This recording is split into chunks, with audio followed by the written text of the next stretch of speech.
Kami akan menyampaikan mengenai forum organisasi profesi IPTEK ya, yang tadi sudah diperkenalkan, merupakan satu forum dari berbagai organisasi profesi di Indonesia. Kalau kita baik di dalam mengawali, tentunya kami sekali lagi mengucapkan selamat kepada Adi ini. Kalau nggak salah Adi ini ulang tahun keberapa tadi ya? 22 tahun Adi ya. 22 tahun Adi, selamat kepada Adi, dan tentunya kami atas nama Forum Organisasi Profesi IPTEK menghaturkan minal aidin wal faizin ya, mohon maaf lahir dan batin. Ibu sekalian, kalau kita mendengar FOPI itu sebetulnya beranggotakan kurang lebih 100 organisasi profesi. Profesi tentunya bisa merupakan bagian daripada karier, atau mungkin kita bisa mendefinisikan bagian dari komunitas yang kompeten. Nah, untuk itu kehidupan kita semua, segenap masyarakat tentunya sangat bergantung kepada profesi tadi. Terutama hari ini kita bersama segenap dosen, ya. Dosen tentunya sangat-sangat vital perannya di dalam memajukan negara kita, menyejahterakan masyarakat, terutama di dalam tentunya mentransfer sumber daya, kemampuan sumber daya manusia. Tentunya di samping itu, ya, kita ada profesi dokter, insinyur, apoteker, akuntan, yang berjalannya waktu ini ternyata semakin terspesialisasi. Jadi anggota profesi ini semakin banyak. Kalau kita melihat di negara lain itu seperti di Amerika itu anggotanya kan juga jumlah profesi udah ribuan ya. Jadi mungkin juga di Jepang ya. Sehingga ini sebetulnya seperti yang Mas Menteri tadi sampaikan, ini bisa merupakan web ya, web dari spider web ya tadi ya, spider web tapi dari komunitas yang memang komunitas profesi. Nah, sehingga proses kolaborasi sendiri itu memang merupakan elemen yang akan terjadi di dalam profesi itu sendiri. Bapak Ibu sekalian, ini coba sharingnya, ini sharing paparan ya, bisa lanjut Ibu sekalian. Next. Lanjut.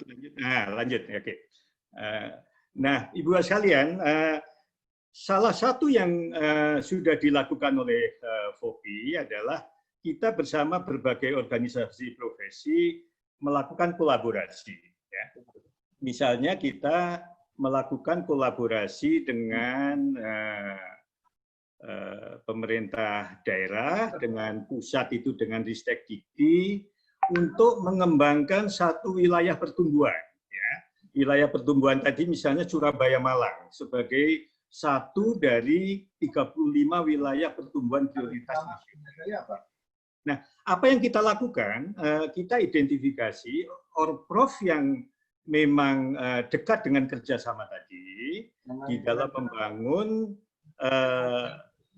baik membangun sumber daya manusia, membangun wilayah, membangun infrastruktur maupun membangun teknologi digital dan industri 4.0 di wilayah pertumbuhan tadi. Nah, mungkin sebelumnya Bu, Ibu, mohon sebelumnya ini. Ya. Dengan gambaran kerjasama tadi, ini sebagai ilustrasi bahwa beberapa organisasi profesi otomatis kita yang interdependen itu langsung kita bersama-sama melakukan pekerjaan yang memang sifatnya interdependen tadi. Jadi misalnya bagaimana sumber daya manusia, bagaimana ADI misalnya berkolaborasi dengan TII, Insinyur, berkolaborasi dengan organisasi untuk infrastruktur, untuk bersama-sama memetakan dan memprioritaskan apa yang dibangun duluan di wilayah pertumbuhan tadi. Sehingga ini mendapat dukungan pemerintah daerah, kebetulan di Provinsi Jawa Timur, dan kita dengan satu wilayah pertumbuhan, 9 kawasan tadi, kita bisa membagi-bagi yang masing-masing itu ditekuni oleh beberapa organisasi profesi untuk tujuan memajukan kawasan pertumbuhan, baik sebagai kawasan ekonomi khusus untuk industri, kawasan ekonomi khusus untuk misalnya industri pangan di satu kawasan yang namanya Puspa Agro di sana, dan juga kawasan yang memang kawasan baru seperti di Bangkalan Madura untuk meningkatkan ekonomi di kawasan tersebut. Nah, ini salah satu model yang dilakukan oleh forum organisasi profesi FOPI tersebut. Nah, untuk itu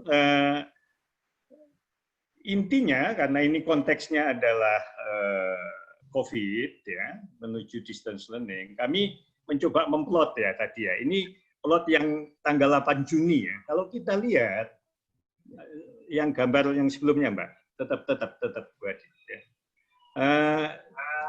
Sebelumnya gambar COVID tadi. Jadi sampai 8 Juni tadi, mohon gambarnya jangan diterusin, tetap turun sedikit. Nah, stop.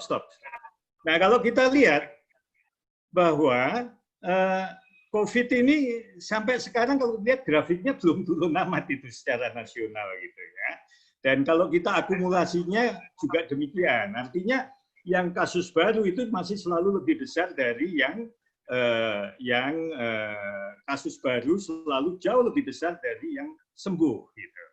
Sehingga masih selalu naik. Nah, dalam konteks ini FOPI kerjasamanya antara misalnya ID ya, kemudian asosiasi atau profesi dokter, profesi farmasi, profesi yang membuat alat untuk kesehatan gitu. Jadi kita mengambil momentum misalnya dari kesehatan, alat kesehatan yang kita cukup vulnerable pada saat awal Maret, kita perlu alat-alat, ternyata hampir sebagian besar adalah impor.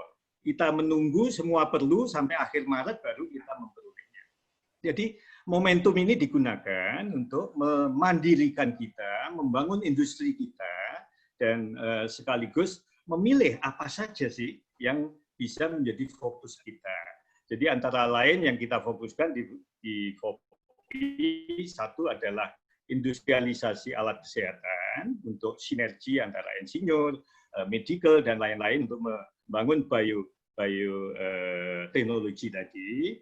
Kemudian juga membangun hal-hal yang terkait dengan pangan. Industri pangan kita anggap memang diperlukan, sehingga shifting sekarang ini karena normal baru, pangan ini bisa menjadi modal kita. Sehingga apa yang dilakukan misalnya 30% ruang terbuka hijau di perkotaan. Nah, sekarang ini kita designasi kalau bisa ditanami pangan, urban farming, dan lain-lain yang bisa dilakukan.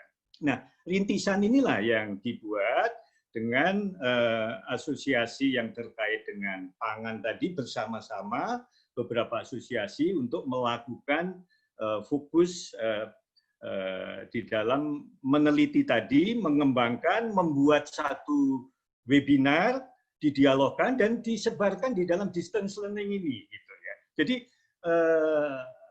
web yang Mas Menteri tadi tekankan itu juga ada beberapa YouTube yang memang dihasilkan oleh forum organisasi profesi ini sebagai resources untuk kalau kita misalnya melihat di dalam distance learning antara pengajar, kemudian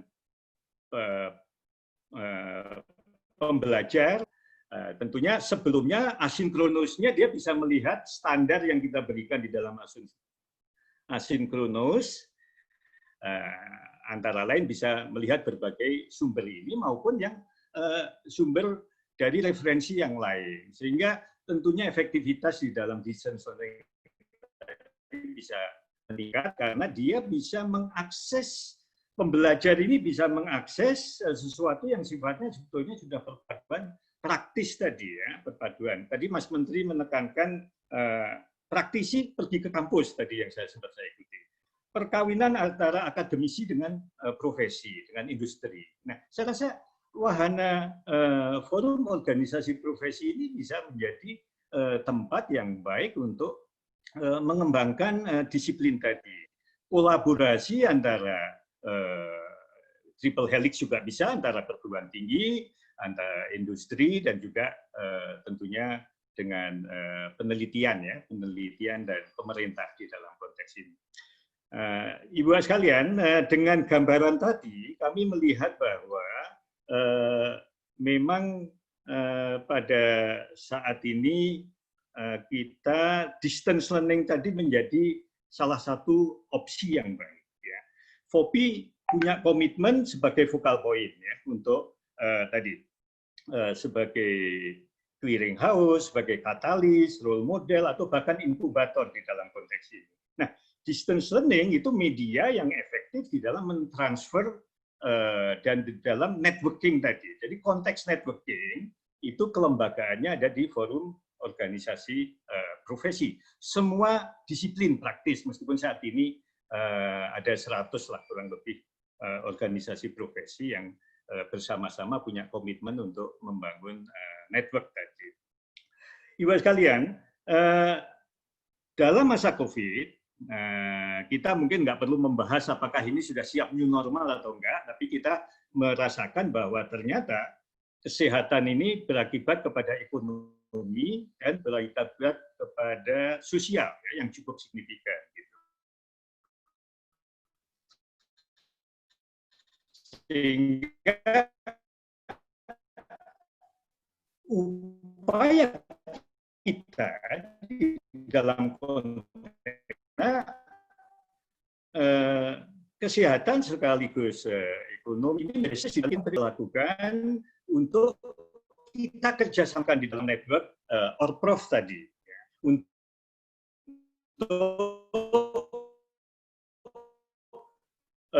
menghasilkan sesuatu produk layanan ya maupun proses yang dilakukan di dalam kerjasama ini. Nah, inilah yang saat ini juga disusun, produk, proses, dan pelayanan yang kita hasilkan, tapi paling tidak yang memandirikan yang tadi kami sampaikan, alat untuk kesehatan, pangan, kemudian juga konstruksi yang memang ada abundance bahan bakunya di kita, misalnya semen. Mestinya nggak perlu impor lagi ya seperti semen karena kita berlebihan itu bahan bakunya, sehingga inilah yang harus diikuti kebijakan insentif disinsentif yang memang di dalam implementasinya perlu dilakukan.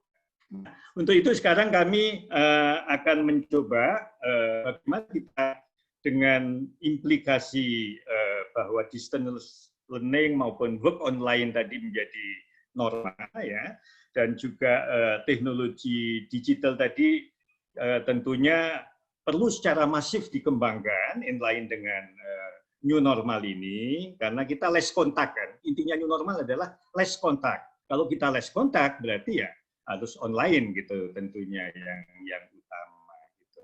Nah, untuk itu pengalaman distance learning kami akan coba sampaikan pada kesempatan ini yang dilakukan di lingkungan FOPI.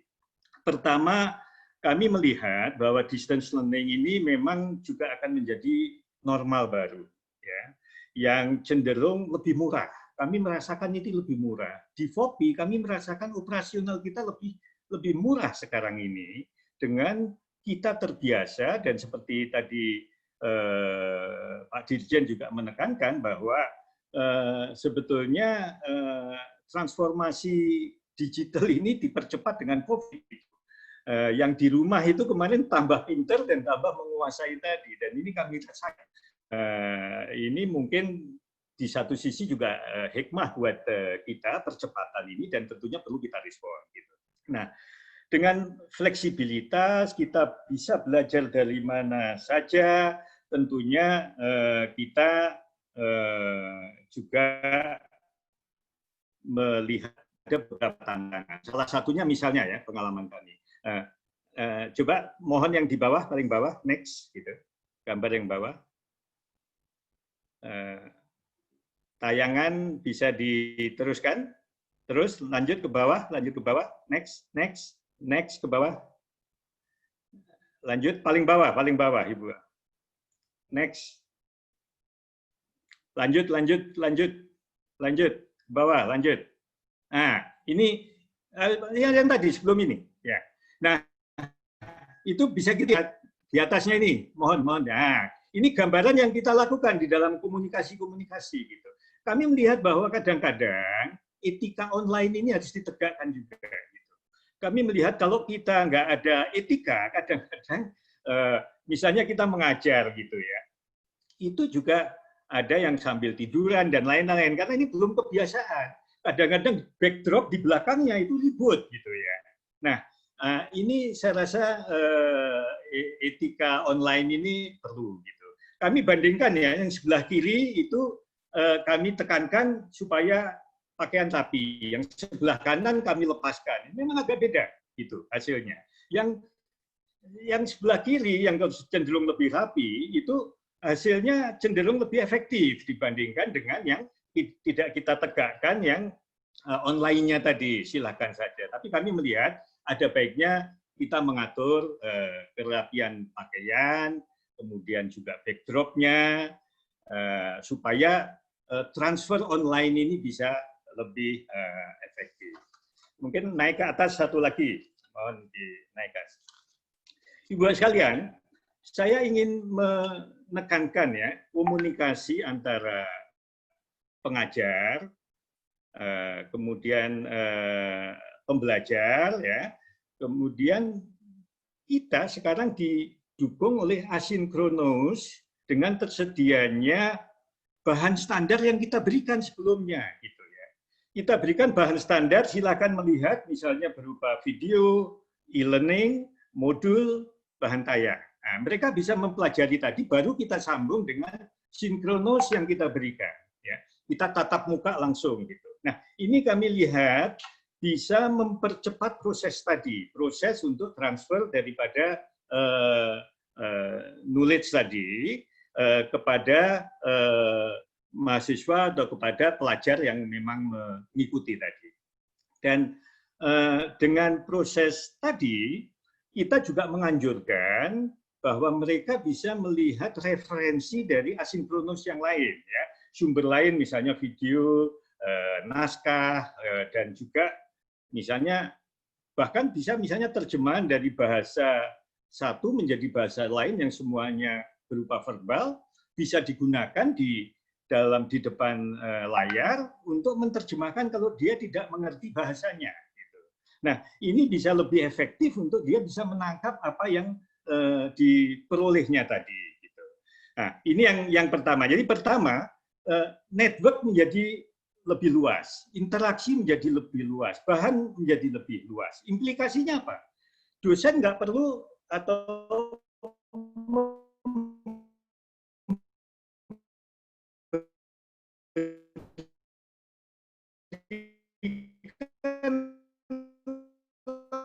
seluruhnya gitu. Yang kita lakukan di dalam klasik ya.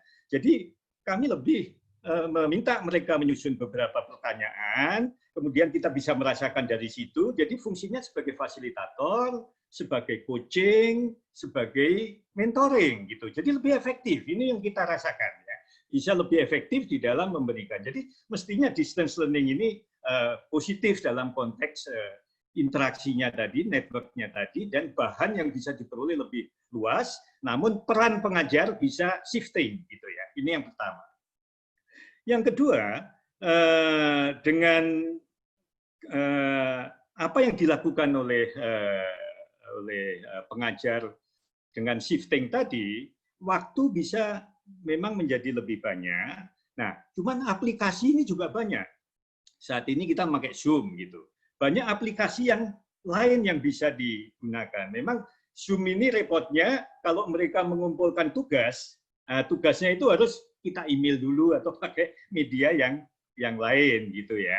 Nah, kalau kita pakai Google misalnya, pakai Google kita bisa pakai Google apa itu ya, Google Meet ya, untuk misalnya mereka bisa submit misalnya. Itu juga lebih mempercepat proses tadi. Jadi pemilihan aplikasi, berbagai variasi aplikasi yang ada itu juga mendukung ini.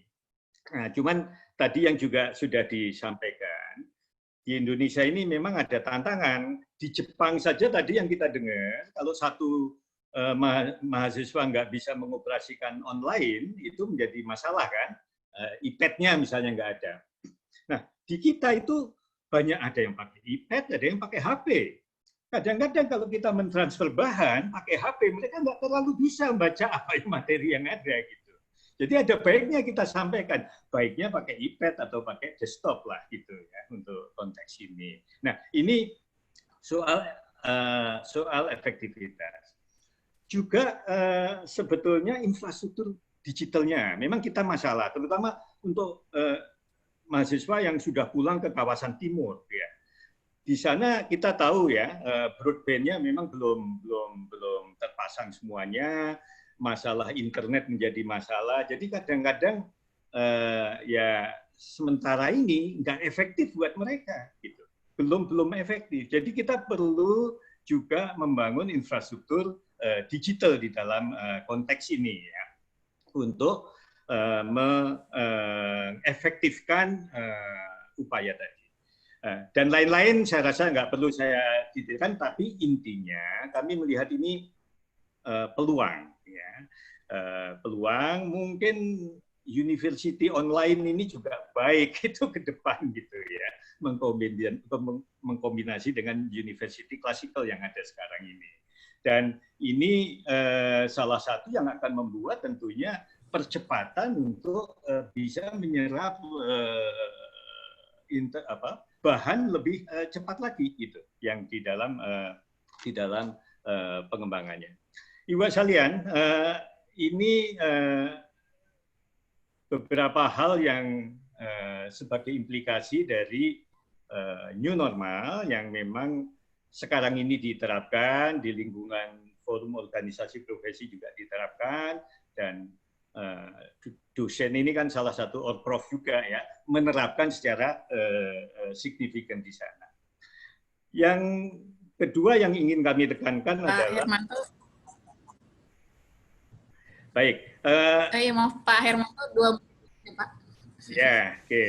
Jadi kombinasi dari ini mungkin kami ingin menekankan juga dengan berbagai artificial intelligence ada dan lain-lain. Ya. Kita perlu memikirkan ya.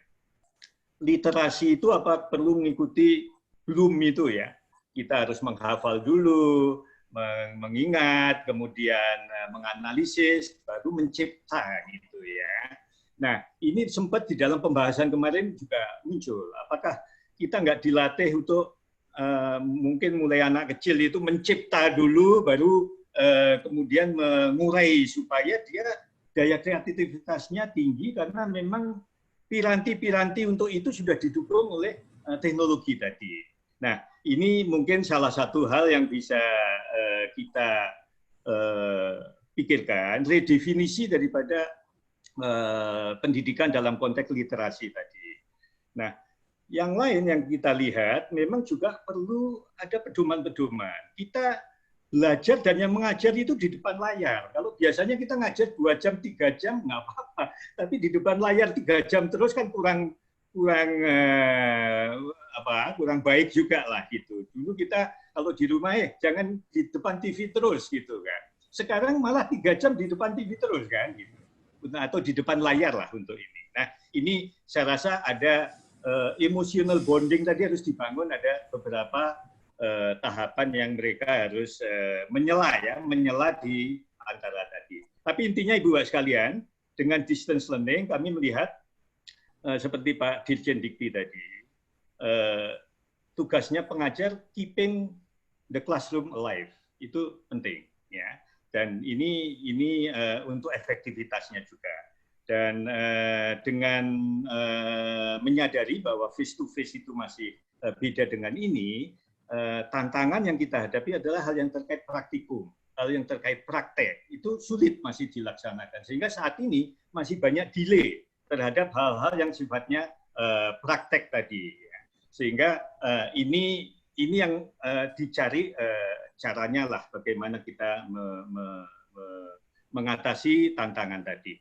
Terhadap pembelajar, saya rasa dengan waktu menuju new normal ini, mereka tentunya akan semakin terbiasa dengan apa yang dia lakukan tadi. Dan karena aksesnya lebih banyak, menurut hemat kami mungkin kurikulum perlu juga diatur kembali, bagaimana apakah kombinasi dari online dengan yang klasikal itu tetap kita bangun, klasikal terutama mengatasi masalah praktikum, masalah praktek, dan lain-lain, itu tetap diperlukan sedemikian rupa sehingga kami lihat kalau itu dilakukan sebetulnya akan lebih efektif dan yang diperoleh akan bisa lebih banyak. Saya rasa demikian yang dapat kami sampaikan, dan sekali lagi atas nama FOPI kami menyambut baik acara ini, dan FOPI sekali lagi sebagai wahana untuk tadi yang Mas Menteri tekankan tadi, spider web gitu. Berbagai profesi ada di situ, anggota FOPI ada yang dari akademisi, ada yang dari pemerintah, ada yang dari industri. Jadi semua ada di situ. Jadi ini bisa sebagai wahana untuk betul-betul kita membangun inovasi dan menghasilkan produk yang memang menuju kemandirian di dalam new normal. Terima kasih. Wassalamualaikum warahmatullahi wabarakatuh. Waalaikumsalam warahmatullahi wabarakatuh. Terima kasih Pak Hermanto Dardak dan Pak Muhammad Aziz.